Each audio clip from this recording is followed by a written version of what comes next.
we were hesitant to talk about the mysterious Atari box before because there was scant information available. And there's still scant information available. We have a CG render of a console that looks like a modern 2600. It has a faux wood grain. It has the ridges of the VCS in there too. I just wanted to say something horrible. Okay. But it's the Atari box. It's got 4 USB ports. You're going to have an HDMI port to display, an SD card slot, and I guess like an Ethernet port on there.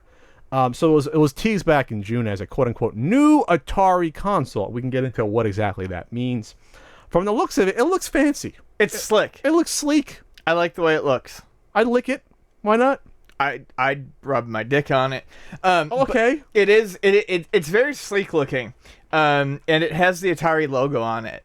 And other than that, I'm guessing an Android console. Basically, they said it's going to include Atari games, classic Atari games, and perhaps modern stuff, which, I mean... Well, as soon as you say modern, yes, that tilts it towards another direction of what this is going to be marketed as or what it could become. And my guess is an Android console that will probably run some of their more modern properties. Roller Coaster Tycoon. Basically, stuff that came out underneath the not really Atari banner, but stuff that was published under it. That doesn't mean that would be necessarily included with the console. No, but perhaps purchasable through... A store. This is not really a new Atari console. This is another... You know what would be great? You know what would have made perfect sense? What, Ian? If they had put this in an Atari Jaguar shell. Hot take, ladies and gentlemen. It took us nearly a minute to get back to the Coleco Chameleon. Had I had my way, it would have taken 10 seconds. I was going to say, how long are we going to take to get there? Anyways, people are tripping over themselves. As our friend Pete Scarrett said, it's like a P.T. Barnum circus. Every time something like this gets announced, people interpret it the wrong way. People buy up trademarks, slap them onto something. That does not mean Atari is making a new console. This is how I interpret this. This is an Ouya with an Atari logo on it. Why am I getting deja vu with this topic? Like, why am I just like thinking that this is going to be, like we said, an Ouya with a name attached to it that might have meant something 30 years ago? Right. And I'm not trying to be a dick. I just wish people would stop getting excited over this stuff. I think we need people to look at the history, especially these. I hate to get into how the cliche game journalism sites, they dropped the ball again. I called them at it with the Chameleon that no one looked into this at all, and that Coleco doesn't really exist anymore. Atari kind of exists, but not really still. Or it's been bought and sold so many goddamn times in the past 30 years that there's not a person with the company now that was there when it was originally in its inception that you would look at and be, wow, this is connected to the original people. It's not like Nintendo that's had the same sort of line of people involved. I think, to a degree, you're giving some of these journalism sites too much credit in that... Besides spitting out the fucking press release, which is exactly what they did with the Chameleon. Which is what they did with the Chameleon. I also think, to a degree, you're giving them too much credit. It's not that... they're not even doing the research. It's I don't think they give. They don't give a shit. I think they know. I don't think they give a shit because it's clicks. People get excited. Oh, Atari's coming. No, they're not. Oh, no, Coleco's not. The closest I saw was the Kotaku article saying this is an Atari box, whatever that is, which is probably the best way you can, have a headline for it. Yeah, because that. What does that mean? Right. It doesn't mean fuck all. Because the same exact hardware and specs can be put into another box, and they can get the license for the same Atari 2600 games, because guess what? They're giving that license away to everything. Yeah. We joked about the Denny's thing a couple years ago. Which was the best use of those. Asteroids is still ingenious. Yes. We were laughing at how great that was, but that's where Atari as a brand is right now, though. I think if you we just talked about the watch Kickstarter. Were you on the podcast for that? No. The watch. Okay, that was during when you were out. They just did a Game Watch branded Atari watch on Kickstarter a few months ago. That's actually kind of neat. You want to play Pong on your wristwatch and Centipede? Like, you pull that off? The whole point is this. No, not really. Atari is getting its name out everywhere. They want to make money on these, on these games that, and when's the last time someone really said, I want to play Enduro Racer? I want to do that. I don't. In the past, when people talk about Atari in the modern era, they published, like I said, stuff like Roller Coaster Tycoon, Unreal Tournament, they published stuff like that.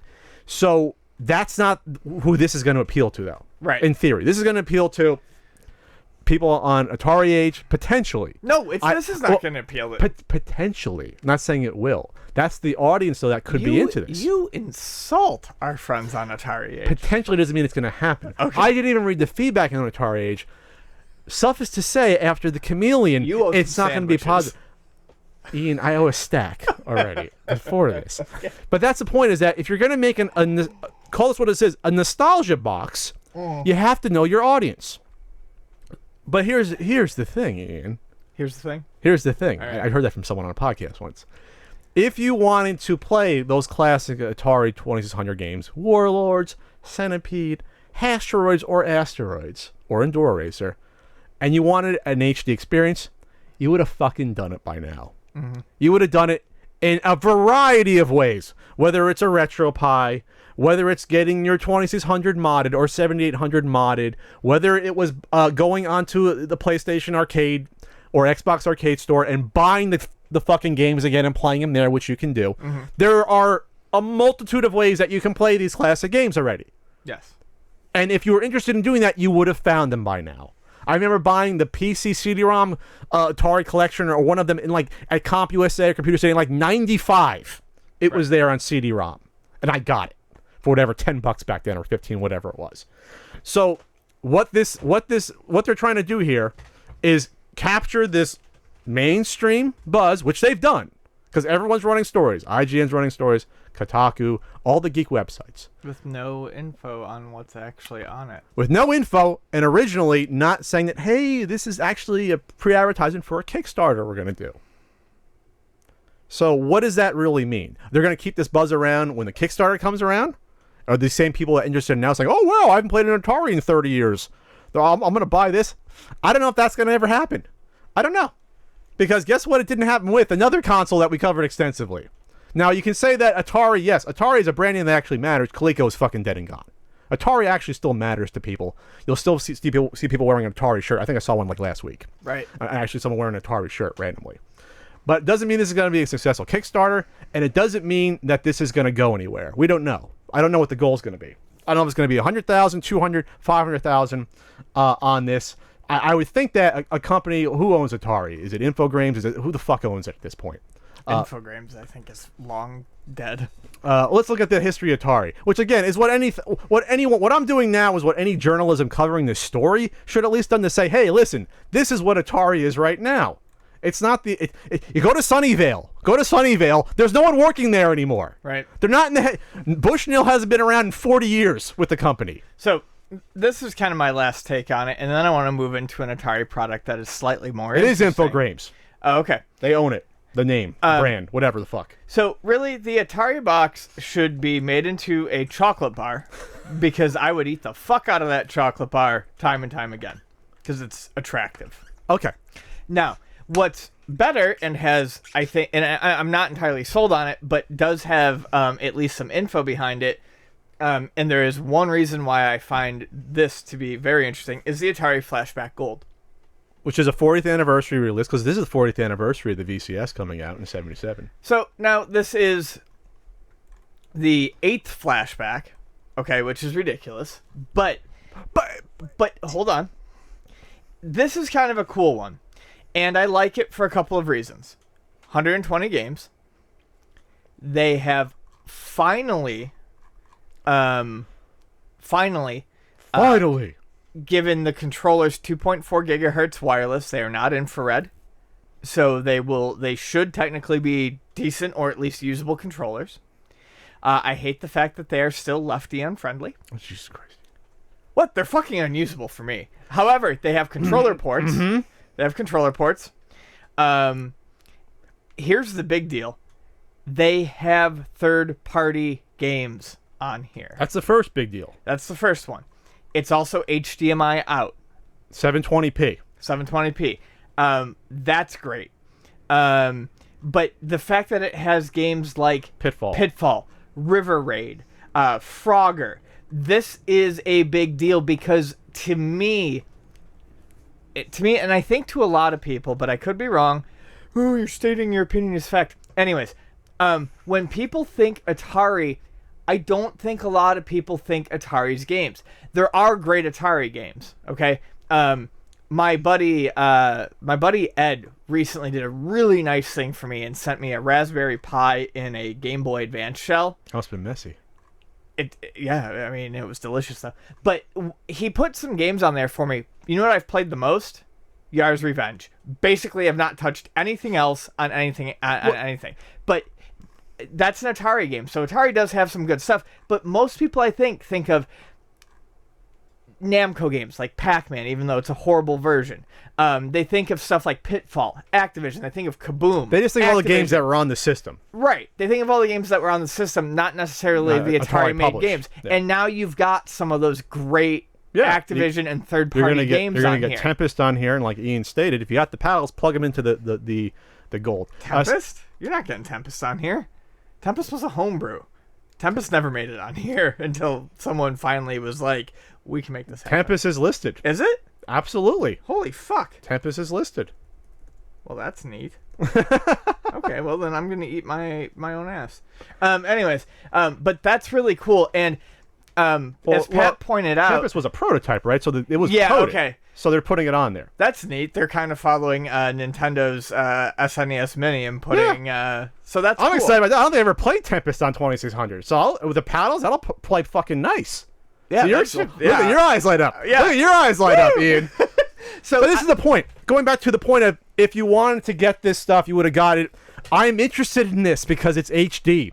And for the cost of me going out and getting my 2600 modded and going through that rigmarole and having it sent back, I might as well spend the $80 for this, get 120 built-in games, which will be 80 to 90% of all the 2600 games I'll ever want to play. Yeah, exactly. And then have the paddle support, because you can find them at the swap meet for $2 still, or go to any retro game store, they'll give them to you, basically. 9-pin connector, I can probably just plug a Genesis controller into this. Maybe. Solve my problem. Does it have, let's see, does it have Enduro Racer? That's like the... Why are you... It has Enduro! All right. But see, the whole point is check it out, because this is, to me, the Ataribox. Like, this should be the Ataribox to me. Yes. And from what I know, I've never heard really horrible reviews about any of the Atari Flashbacks, right? They get the job done? They get the job done. Sound emulation and stuff was never great, but I do think that this could be... There's saved games on here. You can rewind. That's pretty cool. So you can do some of the same stuff that the NES Classic did. I honestly think Has that... Hero.